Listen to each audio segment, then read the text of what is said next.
Bonjour à tous, j'espère que vous allez bien, je suis ravie de vous retrouver aujourd'hui. Alors cette vidéo s'adresse à vous si vous êtes Lion, si vous êtes ascendant Lion ou si vous avez votre signe lunaire en Lion, quel que soit votre signe solaire. Alors ce qui m'interpelle ici pour vous les Lions dans votre tirage, c'est que là avec le tarot, on parle d'amour ici, on parle de sentiments, évidemment de nouveautés, de renouveau, de renouvellement, que ce soit sur un plan émotionnel ou peut-être dans la vie sentimentale. Bon, c'est quand même... c'est particulier, c'est quand même assez rare. On va voir. On va commencer tout de suite ici par voir quelle est l'énergie dominante. Le 7 de denier. Alors, c'est un mois où il y a une énergie qui vous pousse à vous poser, à vous arrêter, à être dans l'analyse, dans l'observation, dans la contemplation. Ce n'est pas une carte de mouvement, hein, c'est une carte où on s'arrête, on se pose et puis on regarde ce qu'on a fait, de quelle manière on s'est investi dans les projets, vis-à-vis de quelqu'un, dans la vie sentimentale. On est vraiment avec cette carte-là on fait une pause, on fait un break, on est dans un temps d'arrêt, on est dans l'analyse, dans l'évaluation, on fait le bilan, on fait le point. Donc l'énergie va vous amener ici effectivement à vous arrêter, à vous poser, à faire le point, à faire le bilan. On regarde quelle est votre énergie à vous les lions, l'impératrice, c'est intéressant. Alors, il y a tout un tas de choses qui bouillonnent en vous, qui ne demandent qu'à sortir, qu'à jaillir, qu'à s'exprimer. Ça peut être, ça peut concerner la famille, ça peut concerner les projets de manière générale, les projets que vous avez, dans l'optique par exemple d'agrandir la famille, d'avoir un enfant, de déménager, de faire construire. Mais ça peut être aussi un aspect très créatif en vous qui a réellement besoin de s'exprimer. Ensuite, on voit que pour certains d'entre vous, il y a ce focus sur la maman. Alors, est-ce que c'est pour vous en tant que mère? Est-ce que c'est par rapport à votre mère? Est-ce que c'est par rapport à votre famille? Il y a comme ça quelque chose qui semble être extrêmement important pour ou par rapport à une maman. Alors, est-ce qu'il y a une date anniversaire importante? Est-ce que votre maman, c'est possible? Est-ce que pour vous en tant que mère, quoi qu'il en soit, on voit que vous avez à l'esprit de créer quelque chose. Là, ça concerne vraiment dans ce que vous voulez créer, quelque chose qui part de vous. C'est-à-dire soit vous voulez fonder une famille, agrandir la famille, soit vous voulez enfin accoucher de votre projet et commencer à matérialiser les choses après l'avoir mûrement réfléchi. C'est possible aussi. On regarde ici ce que vous allez avoir à gérer, les lions. Qu'est-ce qu'on a comme énergie? Le 3 d'épée. Ce qui est à gérer, ça peut être des frustrations, ça peut être une déception ou une situation qui semble vous être pénible, tout du moins sur le plan émotionnel. Voilà. Là, on a quelque chose à gérer qui est pas forcément très agréable, mais voilà, ça fait partie de la vie de toute façon. Hein, c'est pas non plus insurmontable là pour le coup. Mais en tout cas, bon, le fait d'avoir cette carte-là, alors ça peut être aussi frustration dans le sens insatisfaction par rapport au fait de devoir attendre dans le commencement de la matérialisation de vos projets. Ça peut aussi être ça. On continue.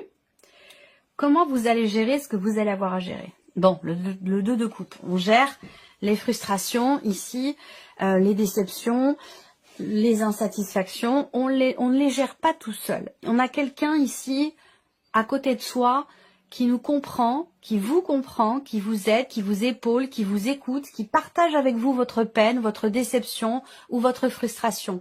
Donc je pense que ça atténue certainement déjà ce qui est ressenti, ce qui est compliqué sur un plan émotionnel parce que ça crée voilà, ça crée des tensions, ça crée une fragilité, peut-être aussi sur un plan émotionnel. En tout cas, on voit que vous êtes dans le partage visiblement. Dans le respect. Il y a quelqu'un proche de vous qui est là pour vous et qui vous écoute et qui, de par sa simple présence, vous rassure, vous soulage et vous fait du bien. On continue. Ici, on a votre atout. Ce sur quoi vous pouvez vous reposer. La reine de denier. Alors moi, ce qui me vient tout de suite, c'est le fait d'avoir déjà réussi à se relever. D'avoir déjà réussi, il y a vraiment cette idée d'être très solide dans ce que l'on veut, dans ce que l'on construit, dans ce que l'on veut construire. Votre atout avec la reine de denier, c'est votre capacité à effectivement à vous relever, à redresser la tête, à remonter les manches, à garder toujours de l'espoir, du courage pour relever les défis, pour reconstruire quelque chose. Donc votre atout, c'est aussi quelque part votre une forme de stabilité ici. Alors, c'est peut-être en vous intérieur, à moins que ça concerne une stabilité matérielle et financière. Ça, c'est possible aussi. L'inattendu. L'inattendu, c'est que il va vous falloir faire preuve de patience. Voilà. Donc ça vous rejoint ce que j'ai dit tout à l'heure, ou peut-être qu'il y a une frustration parce qu'on est dans l'obligation d'attendre, de patienter pour pouvoir matérialiser un projet. Là, l'inattendu, avec le 3 de bâton, c'est une énergie qui va vous amener à devoir faire preuve de patience.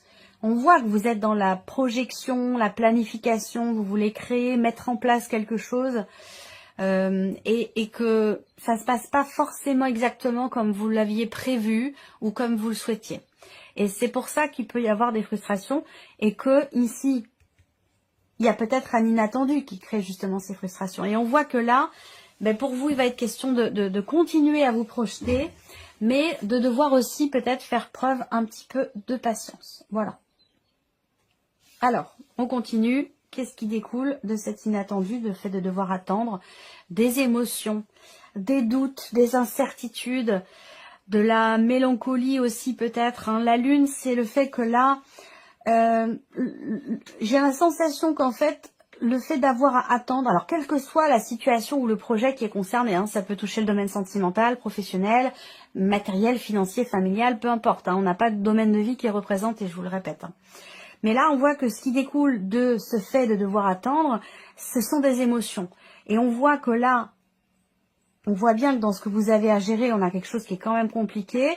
Le fait d'avoir encore à attendre, eh bien, ça peut apporter encore des doutes, d'autres questions qui vous viennent, d'autres questionnements. C'est-à-dire que plus il y a cette attente, j'ai l'impression, dans ce que vous voulez créer, plus il y a cette attente et plus vous doutez, plus vous vous posez des questions. Mais ce qu'il est important de retenir, c'est la reine de denier dans vos atouts. Là, ce sont vos atouts, ce sur quoi vous pouvez vous appuyer, vous reposer. Eh bien, c'est le fait que, comme je vous le disais tout à l'heure, vous vous êtes déjà relevé. Vous avez déjà, j'ai la sensation que vous avez déjà traversé une ou des situations qui ont pu générer les mêmes sensations pour vous. Voilà. Et on voit que ce qui compte, c'est toujours de garder la foi, de rester volontaire, déterminé dans ce que l'on veut bâtir, construire ou reconstruire. Ça, c'est très important. Mais c'est vrai que là, il peut y avoir des aléas contrariants et qui viennent générer quelques doutes, quelques incertitudes et vous mettre un petit peu dans le flou. Mais ce ne sera que temporaire. On regarde ce que vous retirez de positif. Et oui, le 3 de coupe. Donc, il y a cette idée de se dire, bon, de toute façon, ça va aller mieux. Donc, en fait, et le fait peut-être d'avoir à attendre, c'est une bonne chose parce que c'est bénéfique pour vous. Cette attente, cette frustration vous est bénéfique parce qu'elle vous permet de faire le point, de faire le bilan, et parce qu'elle vous permet aussi cette énergie de savoir vous réjouir d'un avenir meilleur finalement. Vous voyez, le fait de rencontrer ici dans ce qui est à gérer avec le 3 d'épée, hein, ça peut être un chagrin, une tristesse, une déception, je le rappelle. Ça peut être beaucoup de choses, hein, le 3 d'épée, hein, mais c'est quelque chose qui fait mal au cœur, ou qui blesse, ou qui déçoit, ou qui crée des frustrations ou de l'insatisfaction. Et on voit que là, ce que vous retirez de positif finalement de ce que vous expérimentez ce mois-ci, c'est le fait déjà premièrement de vous dire, bon, bah de toute façon, ça ira mieux demain, ça va finir par s'arranger, par évoluer. Voilà, et c'est le cas. Mais aussi avec le 3 de coupe, ce qu'on retire de positif, c'est que du coup, peut-être que tout ce que vous avez traversé, ça vous amène à prendre du temps pour vous amuser, pour relâcher la pression. Et du coup, vous finissez par passer de très très bons moments parce que ce sont ces énergies-là qui vous ont amené à prendre les choses avec peut-être un petit peu plus de légèreté. Et vous vous rendez compte que finalement, ça fait beaucoup de bien et que le fait de prendre les choses comme ça avec un petit peu de hauteur, un petit peu de légèreté et de s'accorder du temps pour soi, du temps pour s'amuser et aussi pour faire la fête, et ça permet de mieux gérer les aléas, les frustrations, les difficultés qu'on peut rencontrer. On continue, on va regarder le petit message. Alors ça va être un message, un conseil, une guidance. Ça va dépendre de chacun de vous. On a la carte des peurs. On vous dit, vous êtes victime de vos propres peurs ou angoisses et cela peut vous bloquer. Affrontez-les avec détermination et courage. Et ça tombe bien parce que la détermination et le courage, c'est précisément votre atout ici avec la reine de denier. Donc c'est très bien. Alors ici, on a la sphère du mental. Qu'est-ce qui se passe au niveau du mental? Ben oui, avec le mont, on voit qu'il y a quelque chose qui vous prend la tête, qui vous bloque. Alors ça vous concerne pas vous intérieurement, directement, mais ça concerne l'environnement, l'extérieur. Ça peut concerner la famille, les amis, un environnement professionnel, un environnement aussi peut-être physique, géographique, un lieu. Mais en tout cas, on voit que là, il y a bien effectivement l'idée que quelque chose prend la tête et que on a à l'esprit de dépasser ce blocage, de dépasser cette problématique, qui encore une fois, je le répète, vient de l'extérieur. La problématique, elle est pas, c'est pas vous la problématique, elle est à l'extérieur. Ensuite, la sphère émotionnelle. Qu'est-ce qu'on a émotionnellement? Ah, c'est étonnant parce que j'ai eu ces cartes-là pour un autre signe. Émotionnellement, donc là on va parler de conflit émotionnel, de tension, de frustration. C'est évidemment ce que vous allez avoir à gérer. Mais c'est intéressant parce que vous avez le bateau à côté. Donc ça veut dire quoi? Ça veut dire que là, il va être question de se distancer, de prendre du recul par rapport à une situation qui génère un conflit intérieur, un conflit émotionnel ou des tensions et des frustrations. Donc effectivement, là, on voit bien que avec le fouet, bon, c'est un petit peu tendu, mais par contre, on a le bateau. Donc, on a quand même cette idée que quelque chose avance, bouge quand même, malgré tout. On peut avoir aussi émotionnellement le fait d'être un petit peu chahuté ici. Ça concerne ici une tension, une frustration vis-à-vis d'une relation peut-être à distance ou le fait que vous ayez quelqu'un qui soit loin de vous et que ce soit vraiment problématique parce que ça peut générer des doutes, des incertitudes, des inquiétudes et une forme aussi peut-être d'incompréhension. On regarde la sphère de l'action pour vous les lions. Alors la sphère de l'action, on a du mal ici. On voit bien qu'avec la croix qui résonne quand même ici, toujours je reviens à ce 3 d'épée dans ce qui est à gérer. C'est pas forcément monumental, c'est pas non plus insurmontable, mais on voit bien qu'il y a quelque chose qui n'est pas agréable. On a des difficultés à agir, à entrer en action. Et ça rejoint ce que je disais au début par rapport à ce que vous voulez créer ou matérialiser dans votre vie. Eh bien, on voit bien que là, ça correspond avec ce que je vous disais au début de la vidéo, tension, frustration, dans le fait de devoir faire preuve de patience, d'avoir encore à attendre un petit peu. Là, en tant que signe de feu, ici, il est possible qu'effectivement, tout simplement, le fait de projeter quelque chose, mais de devoir attendre, ce soit simple, ce soit vraiment source effectivement de contrariété ou de frustration. On voit qu'ici, là, il y a dans la sphère je reviens dans la sphère de l'action ici. Hein. Il peut être question à un moment donné d'une mauvaise nouvelle, vous voyez. Il peut être question de ça et que cette mauvaise nouvelle peut vous amener effectivement à devoir agir. Voilà. Alors ça peut être aussi vous qui annoncez quelque chose qui n'est pas forcément plaisant ou agréable et cette action-là vous est difficile. Voilà. Une difficulté à annoncer quelque chose qui n'est pas forcément très agréable peut-être à quelqu'un qui est proche. Ça c'est possible aussi.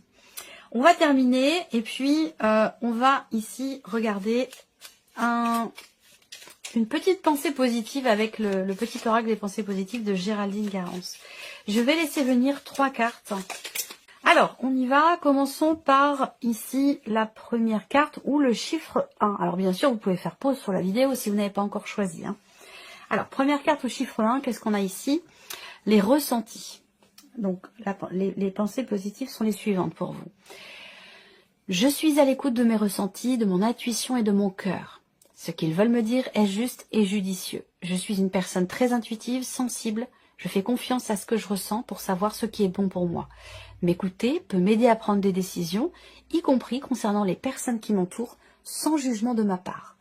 Et le conseil, suivez votre intuition première, elle est toujours fiable et fidèle. Voilà pour ce premier message. Deuxième carte ici, ou chiffre 2, on a la carte du respect. Je m'accorde du respect. Je me respecte parce que je m'aime. et je veille à recevoir uniquement le meilleur de la part des autres. Ils et elles sont le miroir de la façon dont j'agis avec moi-même. Si je me respecte, de fait, les autres me respecteront. Je sais poser des limites si une situation me semble injuste. Le conseil, repérez les moments dans lesquels le respect que l'on vous accorde vient à manquer afin d'y travailler et d'y remédier. Et le troisième et dernier message pour vous les lions, on a la confiance. Waouh! Je travaille sur la confiance que je m'accorde et sur celle que j'accorde aux autres. J'ai le droit d'être pleinement digne de confiance et je suis persuadée d'être quelqu'un de bien. Je reste ouverte aux personnes que j'apprécie et j'accorde uniquement ma confiance aux personnes qui en valent la peine. Je me préserve. Le conseil, travailler sur votre confiance, c'est le socle sur lequel vous pourrez vous appuyer. Voilà pour vous, mes chers lions. J'espère que cette vidéo vous a plu. J'espère que ce tirage résonne en vous. En tout cas, merci à vous. Merci de votre présence, de votre fidélité. On se retrouve très bientôt pour les prochaines vidéos.